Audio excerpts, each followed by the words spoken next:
Jornal da Manhã discute agora os principais assuntos da política nacional em um debate democrático. E para isso a gente recebe aqui dois parlamentares, o deputado federal do PSOL de São Paulo, Guilherme Boulos, e também o deputado estadual do Republicanos de São Paulo, Tomé Abduch. Deputado Boulos, mais uma vez, muito obrigado por atender aqui o nosso convite. Bem-vindo. Obrigado, Thiago. Bom dia a você, a todo mundo que está nos acompanhando e ao deputado. Deputado Tomé, também, muito obrigado. Bom dia, Thiago. Prazer estar aqui. Bom dia a vocês, ouvintes da Jovem Pan. Bom, explicando as regras, a gente tem primeiro esse debate que vai durar 30 minutos de duração. 3 temas serão sorteados aqui ao longo do nosso debate, desse encontro.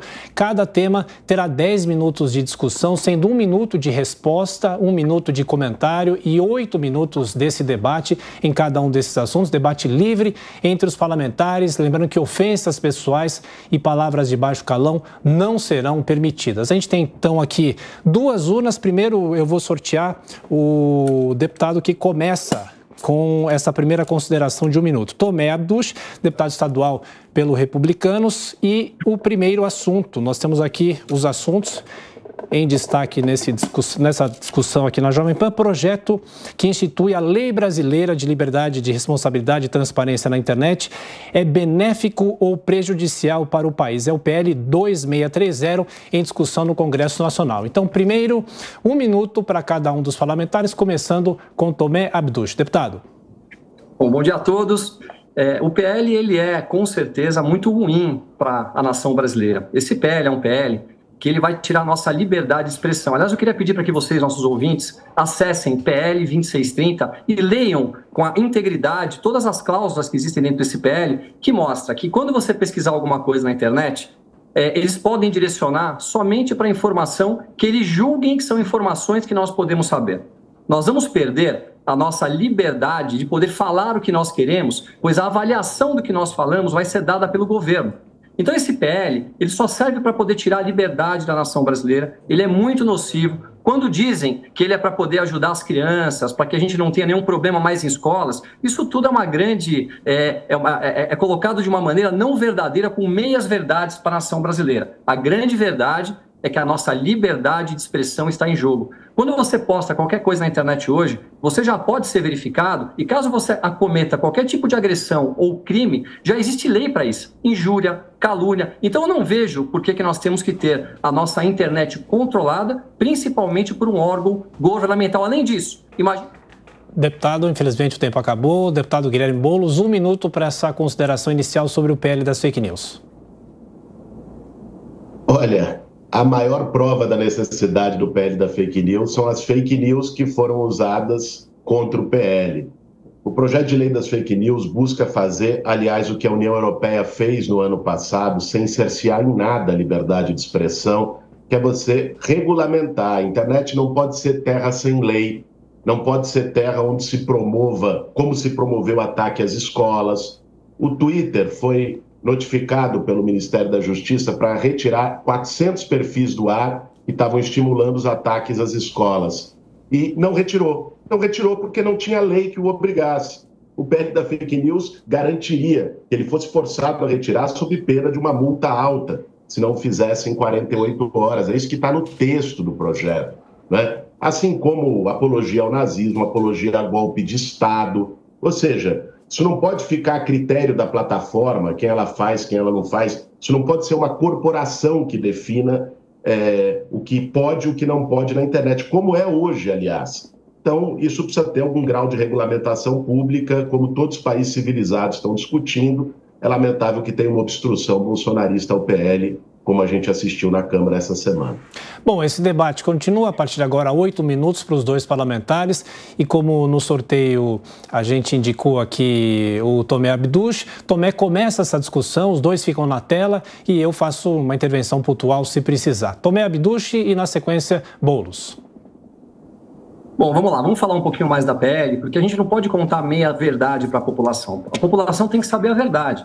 Imagine você, né, uma pessoa que mora numa região mais pobre, numa comunidade, que nunca teve oportunidade de ter acesso a conteúdo, e hoje você tem condição de ter acesso. Você entra na internet, você faz uma pesquisa e você recebe essa informação. Informações diversas, informações com pontos de vista diversos. A hora que a gente regulamenta e nós vamos ter um órgão que vai estar controlando o que nós estamos recebendo de informação, nós já começamos a ter problemas, pois eles querem poder informar somente o que eles querem que nós sabemos. Isso é um grande problema. Um outro ponto, se algum canal vincular, imagina o seguinte, vamos pegar uma emissora de TV que vincule alguma coisa, que eventualmente pela plataforma, ou seja, o Google avalie que essa informação não é uma informação verdadeira, é uma informação que comete algum tipo de adultério nessa informação. O governo, com essa PL, ele vai fazer com que essa informação seja vinculada, porque a decisão passa a ser uma decisão governamental. O que nós estamos vendo hoje é um controle da mídia, é cercear a nossa liberdade de expressão. Nada tem a ver com crianças. Nós não podemos contar a minha verdade. Nós temos que permitir que todos nós tenhamos liberdade de expressão. Que eu tenha, que o próprio deputado Boulos tenha a liberdade de expressão, que a direita fale, que a esquerda fale, que a gente possa ouvir o que está acontecendo. Agora, se houver injúria, calúnia ou ataque, já existe lei para isso. Nós não podemos regulamentar toda uma mídia por conta de algumas pessoas que cometem ataques. E a gente vê abusos acontecendo. Eu não digo aqui que não há abusos. Existem sim fake news, mas vamos punir quem comete fake news. Agora, colocar uma plataforma, por exemplo, como o Google, para se responsabilizar pelo que os outros postam, quer dizer, isso não faz sentido para a nação brasileira. A nossa democracia, ela sempre foi balizada em liberdade. E nós podemos falar, e nós podemos comunicar, em contarmos a verdade do que acontece para a nação brasileira. E a verdade hoje chega para a nação brasileira. Todo mundo sabe o que aconteceu no passado, todo mundo sabe os crimes que foram cometidos. Já pensou se a gente não puder mais falar o que nós pensamos? Eu tenho que ter direito a usar a minha liberdade de expressão para dar a minha opinião sobre um determinado assunto.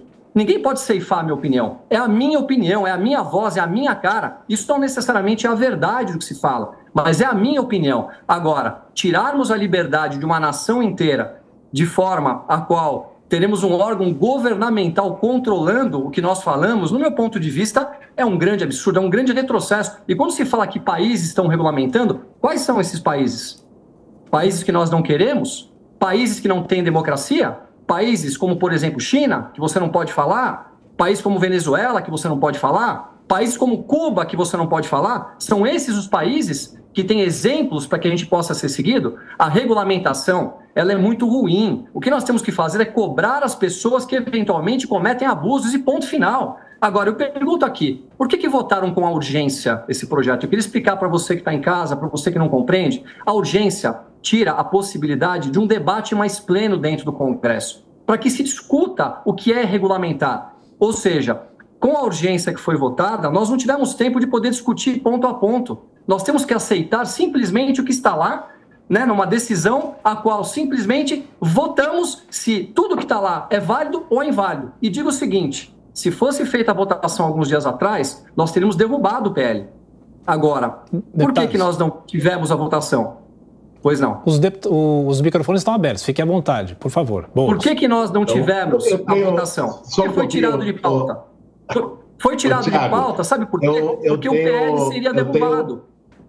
Eles perderam, e aí tiram de pauta, estão oferecendo, inclusive, emendas para todos os deputados, para que possam virar os seus votos, é muito claro que isso está acontecendo, e estão tentando negociar na calada da noite, como sempre fizeram. Não está havendo a verdade. Thiago, eu imagino que esse debate vamos ouvir agora o deputado Boulos, por favor. Eu tenho educação, eu fui bem educado a ponto de não interromper as pessoas, o seu raciocínio, mas eu acho que um bom debate precisa ter não pode ter só um monólogo, ele precisa ter uma troca de ideias. Você tem 4 minutos.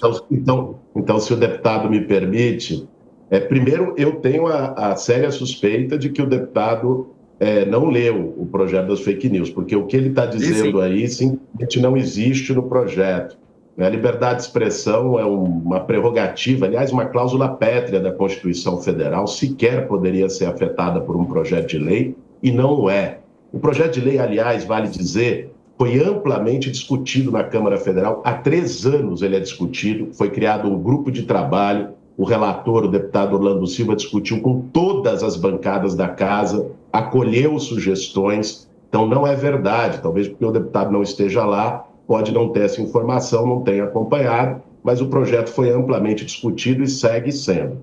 Terceiro lugar, uma coisa é liberdade de expressão, a qual todos nós devemos estar comprometidos, em particular aqueles que defendem o Estado democrático de direito, que não tentam golpes de Estado, não é? Que, de fato, esses sim precisam ter um compromisso básico com a democracia. Não adianta fazer uma defesa da boca para fora de princípios democráticos e defender e estimular golpe de Estado, que foi o que o bolsonarismo fez nos últimos 4 anos no país, inclusive com o dia 8 de janeiro. Uma coisa é liberdade de expressão, outra coisa é cometimento de crimes, né? O que o projeto faz é poder impedir que a internet seja utilizada para cometer crimes, porque hoje isto está a cargo exclusivo das plataformas, que são corporações e que não têm sequer a prerrogativa, o papel jurídico de definir o que pode e o que não pode ser postado. Não deveriam ter essa prerrogativa.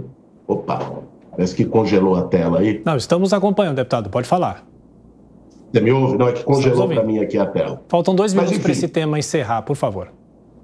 Não, então vou concluir. Você pega casos, por exemplo, como uma difusão que teve no Facebook de que uma mulher na Baixada Santista, se eu não me engano isso foi em 2017, de que ela cometia crime contra crianças, de que ela tinha matado uma criança. Era uma notícia falsa, se difundiu no Facebook.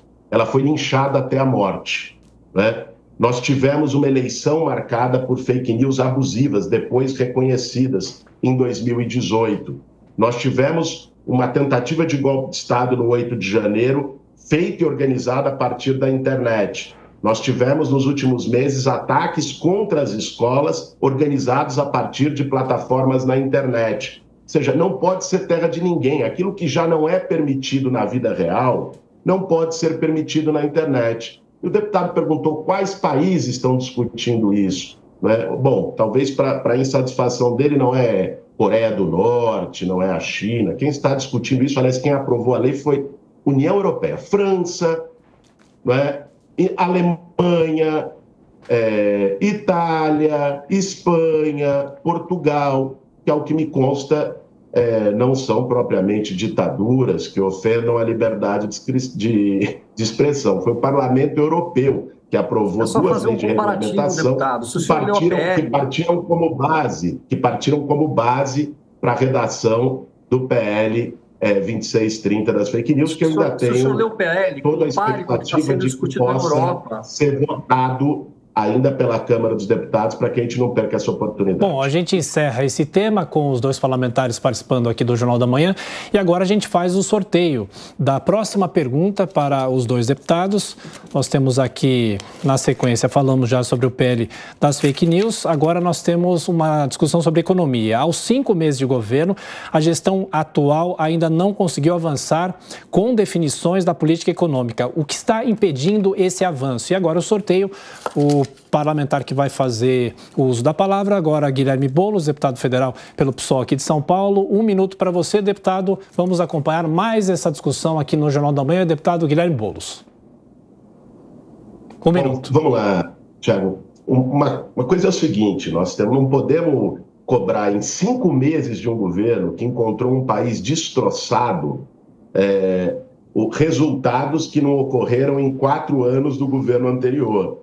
Nós já tivemos algumas mudanças com a criação de programas sociais que levam a investimento em infraestrutura e que levam, no médio prazo, a geração de emprego e renda. Por exemplo, a recriação do próprio programa Minha Casa Minha Vida. Vai sair agora o novo PAC, um pacote de investimento em infraestrutura. Ou seja, o governo Lula está buscando fazer a sua parte para tentar tirar a economia brasileira do completo marasmo que chegou aos piores níveis de investimento público nos anos anteriores.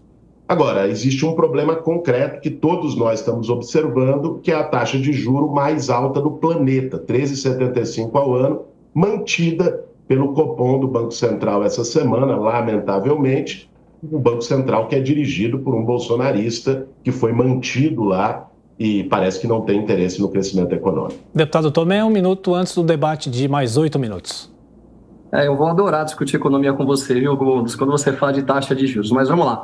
Nós recebemos o Brasil, os governos Lula, Dilma, com 14 milhões de desempregados.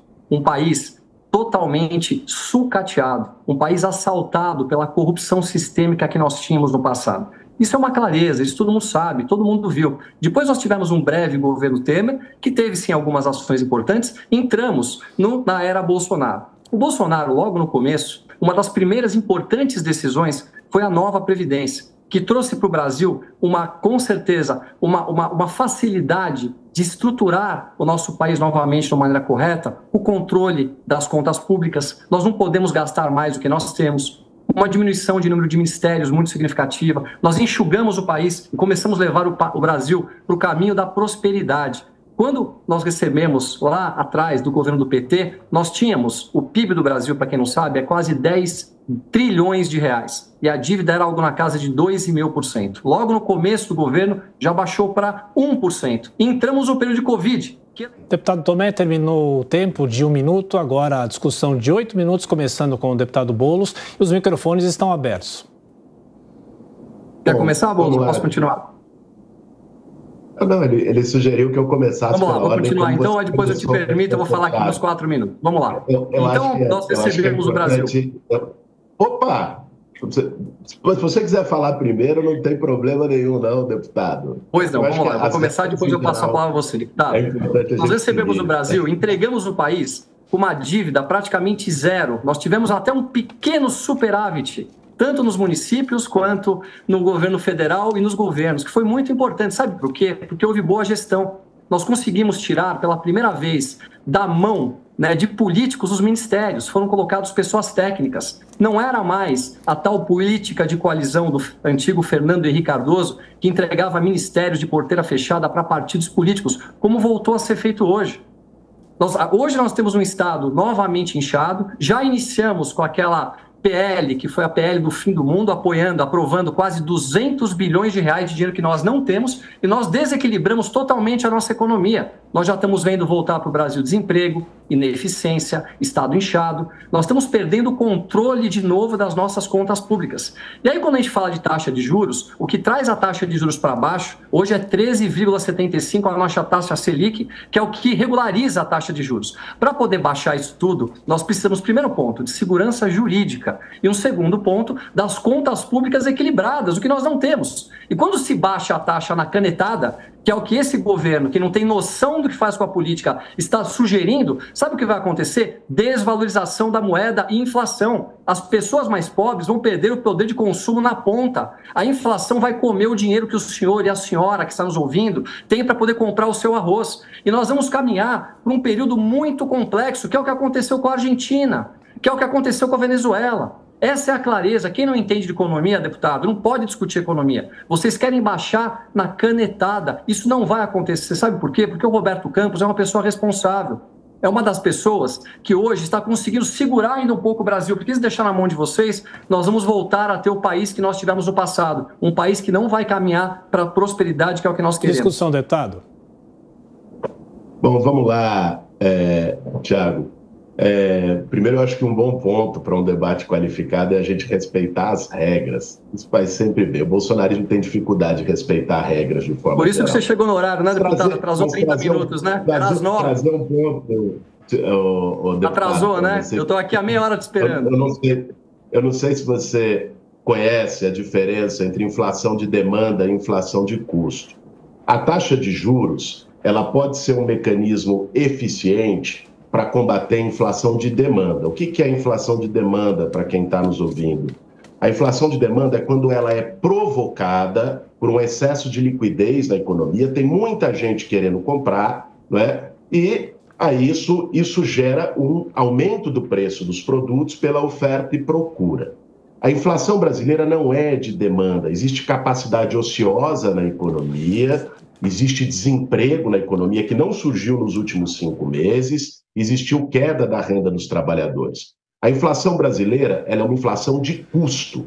Ela foi causada, sobretudo, pelo choque internacional no preço do petróleo, de energia, de commodities, e isso fez com que o custo dos produtos aumentasse. Quando aumenta o óleo diesel, aumenta tudo, porque o frete, os produtos são transportados em geral por via rodoviária, aumenta o frete. Aumento da taxa de juro não incide em nada na inflação de custo. Ele incidiria se a inflação fosse de demanda, o que não é o caso da brasileira. É fácil, às vezes, ficar dando liçãozinha de manual de economia neoliberal, achando que está abafando e dizendo que a esquerda não entende de economia, né? Mas, infelizmente, a vida é um pouquinho mais complexa do que a turma aí tenta colocar. Qual é o problema? Existe uma taxa de juros no spread bancário brasileiro que está entre os mais altos do planeta. Isso inibe tanto o consumidor, você que quer pegar o empréstimo, que vai pegar o juro, porque a Selic, embora ela não seja a taxa bancária do cheque especial, do rotativo do cartão, ela é a referência para as taxas de juro do país. Então, tem esse efeito, como inibe o próprio investimento. Se um investidor, uma empresa, quiser fazer uma nova planta para gerar emprego, ela precisa de crédito. Se o crédito está caro, ela não vai fazer o investimento, ou ela vai retardar o investimento. Ou melhor, ela pode, inclusive, pegar esse recurso que iria para a produção e fazer a aplicação financeira, indo para o rentismo, porque com o juro elevado, ela vai ter uma taxa de retorno mais garantida e maior no rentismo, que gera 0 empregos, do que no investimento produtivo. É isso que está em jogo. Com uma taxa de juros aberrante como essa, né, pode-se fazer qualquer tipo de discurso, de narrativa, mas isso impede o crescimento econômico do país. Então, é muito importante. O governo Lula já deu todas as mostras da disposição do seu compromisso em equilibrar responsabilidade social com responsabilidade fiscal. O que não pode é ficar num discurso fiscalista vazio, do corta, corta, corta, corta a saúde, corta a educação, corta investimento público. Esse papo totalmente infundado, Estado inchado. Eu estava na transição no governo Lula e vi como é que foi o processo de retirada de ministérios no governo Bolsonaro. Sabe o que eles fizeram?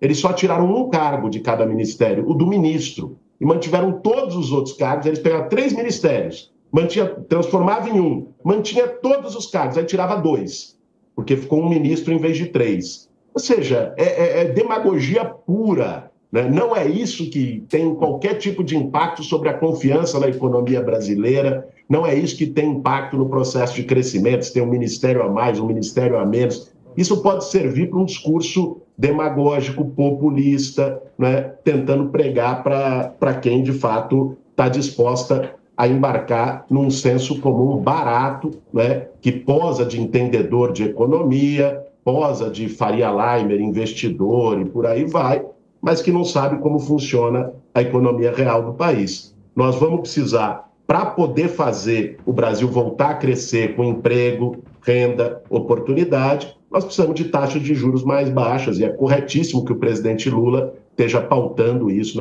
na sociedade brasileira. Tomé, mais um minutinho. Olha só, não me taxa de Faria Limer não, viu, Boulos? Eu comecei minha vida trabalhando com 16 anos de idade como estufista em loja de shopping. Eu venho de uma família de classe média. Eu lutei para ter tudo que eu tenho. E sabe como eu conquistei as coisas? Estudando, entendendo, não com falsas narrativas, não chamando os outros de populistas. Eu dei muita oportunidade ao longo da minha vida para as pessoas poderem se desenvolver. E a gente só desenvolve um país quando há uma economia forte, pujante, uma economia de verdade, uma economia bem administrada, com pessoas que têm a capacitação técnica para fazer isso. Hoje nós temos alguns ministros que dizem aí que foi um dos piores prefeitos da história de São Paulo administrando uma nação como a nação brasileira. Nós temos números hoje que já estão começando a piorar muito em relação ao que nós tínhamos no passado. Veja só, o desemprego está aumentando. Sabe por que a taxa não baixou? Porque vocês aumentaram o tamanho do Estado de uma maneira totalmente desnecessária. Tudo que vocês colocam são narrativas. Você é dona de casa, se você ganhar, por exemplo, R$ 1.500 e gastar R$ 2.000, o que acontece? Falta dinheiro. Quando falta dinheiro, desequilibra tudo. Nós não podemos gastar mais do que nós temos. Nós temos que produzir riqueza para poder distribuir riqueza. E sabe como se produz riqueza? De uma forma a qual você possa dar um bom ambiente de trabalho para investimentos e um desenvolvimento das empresas, que é quem gera emprego e quem dá a maior ajuda social. Deputado, nosso tempo terminou e agora, na sequência, o último tema desse debate entre os deputados Guilherme Boulos e Tomé Abduch. A gente faz o sorteio aqui, o próximo assunto, último assunto dessa discussão aqui no Jornal da Manhã. A gente fala sobre a CPI do MST. A investigação dos movimentos sociais é necessária? Quais os possíveis impactos dessa comissão sobre o governo federal? E a gente sorteia aqui o primeiro parlamentar que vai falar. 1 minuto primeiro para cada um, depois o debate de 8 minutos. Guilherme Boulos, a gente começa com essa discussão falando sobre a CPI do MST e os efeitos das invasões de terra pelo país. Deputado Boulos, 1 minuto. Vamos lá, Tiago. Essa CPI é um casuísmo que, inclusive, vai ser questionada no Supremo Tribunal Federal porque não tem objeto. Pela legislação, uma CPI precisa ter um fato definido para poder ser instaurada. Fazer uma CPI do MST, quer dizer, é uma coisa totalmente descabida, foi articulada pela Frente Parlamentar do Agro no Congresso Nacional, com o objetivo claro de criminalização do movimento social. Eu fico me perguntando por que não propuseram uma CPI dos empresários do agro que apoiaram e financiaram a tentativa de golpe do 8 de janeiro. Por que não se propõe uma CPI sobre as dívidas acumuladas de várias empresas do agro com o Banco do Brasil que não pagam e depois conseguem aprovar refis na Câmara dos Deputados, se locupletando de dinheiro público? Eu acho que essas CPIs seriam mais benéficas para o país do que criminalizar o movimento. Deputado Tomé, 1 minuto. Guilherme Boulos, nós queremos a CPI do dia 8. Nós queremos, quem não quer são vocês. O Brasil inteiro quer. Nós queremos saber a verdade, como você falta com a verdade quando você fala uma coisa dessa. Vamos investigar quem financiou, vamos investigar quem atacou, vamos investigar quem foi que quebrou. Por que não querem mostrar as câmeras? Por que não querem abrir para a sociedade? Por quê? Porque há medo. Há medo que a verdade seja colocada para a nação brasileira. E nós precisamos dessa verdade. Então o senhor diz uma coisa e na verdade é outra que acontece. É o que eu tenho visto sempre nos seus discursos quando acompanho. A CPI do MST, sim, necessária. Nós precisamos proteger o nosso agronegócio, que é o que move o Brasil. Essas pessoas que acordam cedo, trabalham, que estão aterrorizadas com esse movimento que invade as propriedades privadas produtivas. Não é que invadem propriedades não produtivas, até porque mesmo assim, se fossem produtivas, não seriam eles que iriam tomar a decisão de desapropriar alguma coisa. Então vamos aguardar, vamos torcer para essa CPI dar certo sim, e a gente poder investigar essas pessoas. Bom, agora o debate de 8 minutos, começando com o deputado Guilherme Boulos. Os microfones estão abertos. Bom, vamos lá, Tiago, alguns esclarecimentos que são bons para a gente fazer um debate baseado em fatos. O primeiro deles é o seguinte, né, em relação ao MST, o MST é o maior produtor de arroz orgânico da América Latina. Eu acho que quem acorda cedo no campo tem justamente que ser valorizado. E quem faz isso, em geral, é a agricultura familiar, que bota 75% da comida que todos nós comemos, inclusive que o deputado vai comer daqui a pouco quando for almoçar. Ela vem da agricultura familiar. O agro brasileiro acabou construindo uma vocação exportadora, de exportação de commodities, o que é legítimo, é um setor importante para a economia brasileira, ninguém está questionando isso. Mas não pode se utilizar de uma série de benesses, como pegar uma série de créditos no Banco do Brasil e não pagar, como ter isenção fiscal, isenção de impostos tributária para o agroexportador. Essas questões precisam ser debatidas pelo país. E quem paga, no fim do dia, somos todos nós. O MST é um movimento social legítimo, é um movimento social que luta pela reforma agrária que está prevista na Constituição brasileira, faz isso há mais de 30, 35 anos, e é a 4ª ou 5ª CPI que abrem do MST, nunca encontraram nada, é uma tentativa de atacar, de intimidar o movimento social. Mas, enfim, é parte do jogo democrático, né? Nós estamos no jogo democrático. Agora, o deputado citou a CPI do 8 de janeiro, vamos falar sobre isso, né? Veja, a posição que nós colocamos de início é que isso já está sendo investigado pelo Supremo, pelo Ministério Público, pela Polícia Federal, e esses órgãos tinham que ter um tempo para trabalhar. O que o bolsonarismo quer? O bolsonarismo quer fazer chicana, uma narrativa totalmente alucinada de que o Lula tramou um golpe contra o governo Lula. Essa é a loucura. Eles tentam um golpe de Estado, eles organizam caravanas para Brasília, o ex-presidente passou 4 anos desacreditando o sistema eleitoral, defendendo o AI-5, defendendo ditadura, dizendo que não aceitaria resultado da eleição se perdesse. Eles constroem a situação, o golpe dá errado, aí eles começam a dizer, não, o golpe foi, a tentativa de golpe foi do governo. Façam a CPI, deputado. Façam a CPI. A CPI é para isso. A CPI vai ser feita, meu caro deputado. A CPI vai ser feita. Talvez por você não estar lá, você não esteja acompanhando. Ela já foi lida pelo presidente do Congresso Nacional. Os seus membros estão sendo indicados. E eu acho, inclusive, que essa CPI, já que vai ser instaurada, vai ser uma excelente oportunidade para a gente passar limpo. As gravações que você mencionou já estão no poder do Supremo Tribunal Federal, foram divulgadas. Agora vamos tomar cuidado com a relatoria, né? E das Forças Armadas, se tinha gente do GSI, das Forças Armadas, que estão envolvidas, o GSI, que era do general Heleno até uma semana antes, que sejam presos. Colocado pelo Lula, que sejam presos, assim afastado. como os financiadores, que sejam presos, inclusive como parlamentares que estimularam a tentativa golpista, sejam estaduais, sejam federais, que sejam presos, como inclusive os mentores intelectuais. Um deles já recebeu a PF na porta na quarta-feira por falsificar cartão de vacina, né? Agora vamos chegar na relação direta do seu Jair Bolsonaro com 8 de janeiro. Agora é meu tempo, deputado. Não, é 4 minutos para cada um, meu caro. Olha ali o reloginho em cima. Eu estou ansioso para poder ver essa CPI acontecer e aí a gente começar a convocar o Bolsonaro, convocar o Carluxo, convocar o Anderson Torres, convocar os deputados todos que estiveram ali, ó, envolvidos, fazendo selfiezinha e videozinho de lacração, convocando para o 8 de janeiro. 4 minutos, chegou minha vez. CPI, seja elegante agora. Acho que vai ser vamos lá, vamos falar primeiro onde o senhor falou, deputado Boulos, do que vocês produzem de orgânicos. Vocês produzem 0,15%. É praticamente nada, Mas vamos falar um pouco de invasão de terra e eu queria me colocar na situação de você, uma pessoa que precisa da reforma agrária, a qual eu apoio, e quando você é levado ao erro, numa madrugada, muitas vezes com um pedaço de pau na mão, com uma pedra na mão, com a sua família atrás de você sendo orientado a invadir uma propriedade privada, eu fico me colocando no medo que você deve sentir naquele momento. E ao mesmo tempo, eu me coloco na situação do proprietário da propriedade privada, que está sendo a sua propriedade invadida, a qual ele durante tantos anos lutou para tê-la.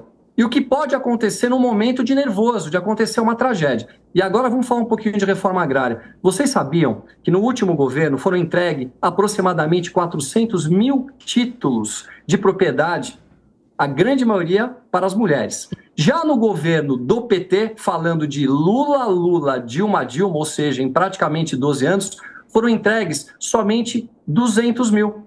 Se vocês seguirem o que está sendo feito no governo passado, em praticamente um ano, vocês acabam com o problema da reforma agrária, sem invadir nada, indo no INCRA, de maneira correta. Por que vocês não fazem?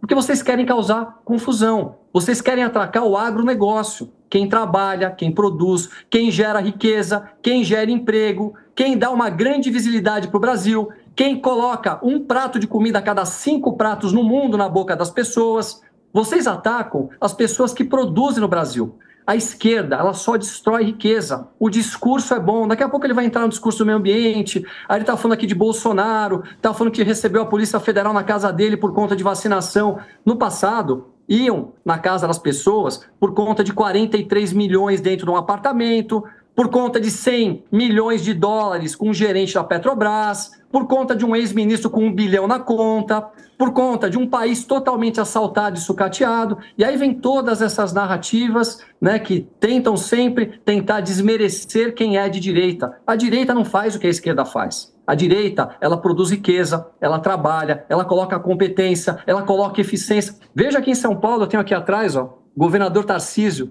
um exemplo de homem, de elegância, de educação, de postura, de preocupação com as pessoas mais pobres. Vamos comparar o que vai ser São Paulo com o resto do Brasil. E aí que eu digo, você, Boulos, não tem a capacidade técnica para poder ser prefeito de uma cidade pujante como São Paulo, uma cidade que recebeu pessoas do mundo inteiro para trabalhar, pessoas agora de todos os estados vêm para cá. Eu estou falando, é meu tempo agora, não me atrapalha, eu tenho mais 1 minuto. Pessoas que vieram para cá para trabalhar. Nós não podemos ter um prefeito que seja simplesmente um invasor de propriedade privada, que coloca a pessoa muitas vezes no imóvel sem água, sem luz, com doenças em volta dela, sem uma condição sanitária. Nós temos que ter pessoas que pensem em construir casas populares. Dá para fazer uma casa popular em 4 semanas, com tecnologia e com trabalho, com investimento, com pessoas que queiram colocar as suas empresas aqui. E sabe por que eu digo de empresário? É porque eu estou falando, Boulos, dá meu tempo, eu tenho 30 segundos. Eu só quero saber quantas você fez. É um empresário que gera emprego. Nós temos que parar de ludibriar e contar falsas narrativas para a população. Aonde foi que vocês deram certo? Vocês só gastam o dinheiro que os outros produzem. E chega uma hora que o dinheiro acaba. A hora que o dinheiro acaba, sabe qual que é o nível? São todos na pobreza. Inclusive nos países que você já se colocou como apoiador. Você apoia regimes como o da Venezuela, Boulos. Aqui em São Paulo, não. Me desculpem, mas aqui tem que ter um prefeito de verdade, com o padrão desse homem que está aqui atrás. Bom, infelizmente o nosso tempo terminou e apesar das visões antagônicas, o debate foi cordial e respeitoso. E eu já agradeço aqui o deputado Guilherme Boulos. Deputado, mais uma vez, muito obrigado. O senhor é sempre bem-vindo e venha mais vezes para as... Boulos, vamos debater mais. Vamos discutir depois corrupção. Faço questão. Valeu, Thiago. Muito obrigado também. Você. Um abraço. Obrigado. Muito obrigado. Até a próxima.